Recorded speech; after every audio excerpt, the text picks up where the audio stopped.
नमस्कार मित्रांनो, मी आहे श्रीधर आणि जिकी जोकी या यूट्यूब चॅनलवर तुम्हा सर्वांचं स्वागत करत आहे।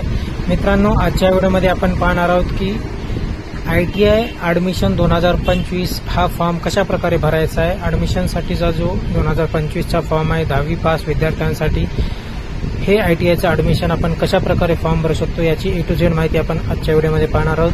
मित्रांनो, व्हिडिओ स्टार्ट करण्यापूर्वी जर तुम्ही आमच्या चॅनलवर नवीन असाल तर कृपया चॅनलला नक्की सबस्क्राईब करा। सर्वात आधी तुम्हाला dvet.gov.in ही वेबसाईट घ्यायची आहे। मित्रांनो, असा इंटरफेस आल्याच्या नंतर उजव्या साईडला कॅन्डिडेट लॉग इनवर रजिस्ट्रेशन करायचं आहे। त्यानंतर 10वीचा तपशील तुम्हाला निवडायचा आहे, 1 नंबर महाराष्ट्रामध्ये। त्यानंतर सीट नंबर टाकायचा आहे। मित्रांनो, सीट नंबर टाकल्याच्या नंतर वार्षिक वर्ष त्या ठिकाणी तुम्हाला निवडायचं आहे। सीट नंबर टाकून घेऊया आपण, वार्षिक वर्ष 2025। त्यानंतर कोणत्या महिन्यात पास झाले ते देखील निवडायचं आहे। त्यानंतर डेट ऑफ बर्थ टाकायचा आहे।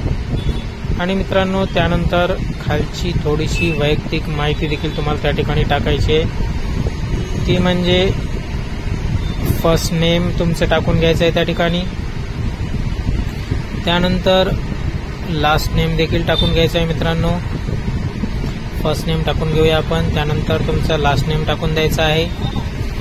लास्ट नेम टाकल्याच्या नंतर तुम्हाला तुमचा मोबाईल नंबर त्या ठिकाणी टाकून घ्यायचा आहे। OTP आल्याच्या नंतर मोबाईल नंबर टाकल्याच्या नंतर मोबाईल नंबर टाकून घ्यायचा आहे। व्हेरीफाय करून OTP टाकून घेतल्याच्या नंतर सबमिट या बटनवर क्लिक करायचं आहे। क्लिक केल्याच्या नंतर मोबाईल व्हेरीफाय येईल। मित्रांनो, आल्याच्या नंतर तुम्हाला तुमचा ईमेल ID त्या ठिकाणी टाकायचा आहे आणि पासवर्ड क्रिएट करायचा आहे। 8 अंकी पासवर्ड, ज्यामध्ये एक कॅपिटल लेटर, एक स्मॉल लेटर, सिम्बॉल, अशा प्रकारचा 8 अंकी तुम्हाला पासवर्ड क्रिएट करायचा आहे। त्यानंतर खाली कॅप्चा टाकून रजिस्टर या बटनवर तुम्हाला क्लिक करायचं आहे। मित्रांनो, कॅप्चा टाकून घ्या, त्यानंतर रजिस्टर या बटनवर क्लिक करा। रजिस्टर झाल्याच्या नंतर मित्रांनो, तुम्हाला रजिस्ट्रेशन नंबर प्राप्त होईल। मेसेज देखील तुमच्या मोबाईलवर येऊन जाईल, जो तुम्ही मोबाईल नंबर टाकला असेल त्या नंबरवर। त्यानंतर कॅन्डिडेट लॉग इनवर, रजिस्ट्रेड कॅन्डिडेट लॉग इनवर क्लिक करायचं आहे। मित्रांनो, त्या ठिकाणी तुम्हाला तुमचा रजिस्ट्रेशन नंबर आणि क्रिएट केलेला पासवर्ड हा टाकून घ्यायचा आहे। पासवर्ड टाकून घेतल्याच्या नंतर कॅप्चा टाकून लॉग इन या बटनवर तुम्हाला क्लिक करायचं आहे। मित्रांनो, लॉग इन केल्याच्या नंतर असा इंटरफेस दिसून येईल। त्यानंतर डाव्या साईडला वरच्या बाजूला ॲडमिशन ॲक्टिव्हिटीजमध्ये ॲप्लिकेशन फॉर्मवर क्लिक करायचं आहे तुम्हाला। ओके बटनावर क्लिक केल्याच्या नंतर तुमची काही थोडीशी माहिती आधीच आपण भरलेली ती जशाल तशी येईल। मित्रांनो, त्यानंतर त्यामध्ये तुम्हाला धर्म निवडायचा आहे, तुमची कॅटेगरी कोणती आहे ती निवडायची आहे, त्यानंतर कास्ट देखील निवडायची आहे। मित्रांनो, त्यानंतर नॉन क्रिमिनल असेल तर यस, नसेल तर नो करायचं आहे। त्यानंतर स्क्रोल डाऊन करून तुमच्या घरचं वार्षिक उत्पन्न त्या ठिकाणी निवडायचं आहे आणि नेक्स्ट या बटनवर क्लिक करायचं आहे। मित्रांनो, माफ करा मित्रांनो, या ठिकाणी माझं जेंडर टाकायचं राहून गेलेलं आहे, ते जेंडर देखील तुम्ही निवडून घ्यायचं आहे आणि नेक्स्ट या बटनावर क्लिक करायचं आहे। त्यानंतर माहिती मित्रांनो, तुम्हाला ॲड्रेस टाकून घ्यायचा आहे। त्या ठिकाणी तुमचा कोणता जिल्हा आहे, कोणता तालुका आहे, कोणतं गाव आहे ते सर्व टाकून पिनकोड देखील त्या ठिकाणी टाकून घ्यायचं आहे। मित्रांनो, त्यानंतर नेक्स्ट या बटनवर क्लिक करायचं आहे। त्यानंतर अनाथ असल्यास अनाथ यस करायचं आहे, नसल्यास नो राहू द्यायचं आहे। मित्रांनो, अनाथ असल्यास यस केल्यावर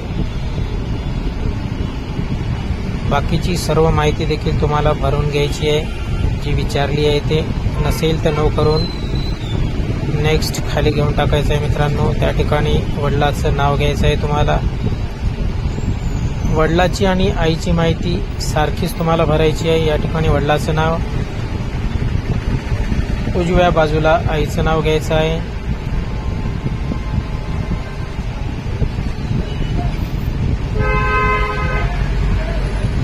त्यानंतर आडनाव घ्यायचं आहे, सरनेम, त्याने इकडे देखील सरनेम सेम माहिती भरायची आहे। मित्रांनो, या ठिकाणी व्यवसाय काय करतात वडील ते देखील या ठिकाणी घ्यायचा आहे. काही व्यवसाय करत असेल ते नमूद करा, नाहीतर मग नॉट एम्प्लॉय म्हणून देखील तुम्ही टाकू शकता मित्रांनो.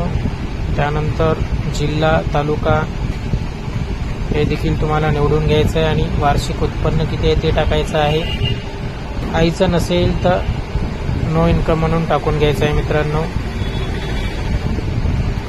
तालुका, गाव, जिल्हा टाकल्याच्या नंतर तुम्हाला खाली नेक्स्ट या बटनवर परत एकदा क्लिक करायचं आहे. त्यानंतर मित्रांनो तुम्ही डिफेन्स कॅटेगरी डिटेल्स काही असल्यास ते टाकून घ्यायची आहे.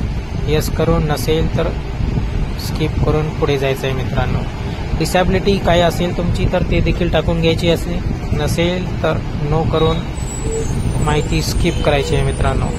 त्यानंतर अदर डिटेल्समध्ये देखील तुम्ही काही चित्रकला परीक्षा वगैरे काही दिलेली असेल तर ते देखील टाकून घ्यायचे आहे, नसेल तर नो करून स्किप करून पुढे जायचं आहे. स्पोर्ट्स श्रेणी असेल तर ते देखील टाकायचे आहे, नसेल तर नो करायचे आहे मित्रांनो.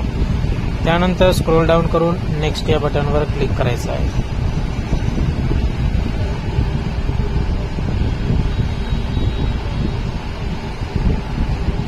नेक्स्ट या बटनवर क्लिक केल्याच्या नंतर मित्रांनो नेक्स्ट पेज तुमच्या समोर असे दिसून येईल. तुम्ही 10वीचं जे शिक्षण आहे ते कोणत्या जिल्ह्यामध्ये घेतलेलं आहे ते तुम्हाला निवडायचं आहे. जिल्हा कोणता, तालुका घेतला आहे तो तालुका निवडायचा आहे. कोणत्या गावामध्ये घेतलेलं आहे ते गाव देखील निवडायचं आहे मित्रांनो.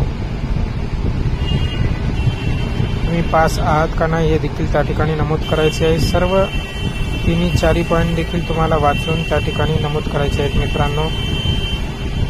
त्यानंतर स्क्रोल डाऊन करून तुम्हाला खाली यायचं आहे आणि प्रत्येक विषयाचे टोटल मार्क आणि मिळालेले मार्क हे तुम्हाला त्या ठिकाणी नमूद करायचे आहेत. Marathi, Hindi, English, math, science एकाएकाने मी मार्क नमूद करून घेत आहे. तुम्ही देखील अशाच प्रकारे प्रत्येक विषयाचे मार्क तुम्हाला त्या ठिकाणी ॲड करायचे, नमूद करायचे आहेत, टाकून घ्यायचे आहेत मित्रांनो. मी या ठिकाणी मार्क्स टाकून घेत आहे. अशाच प्रकारे तुम्ही देखील टाकून घ्या मित्रांनो. त्यानंतर खाली स्क्रोल डाऊन करून स्किप या बटनवर किंवा नेक्स्ट या बटनवर तुम्ही त्या ठिकाणी क्लिक करू शकता मित्रांनो.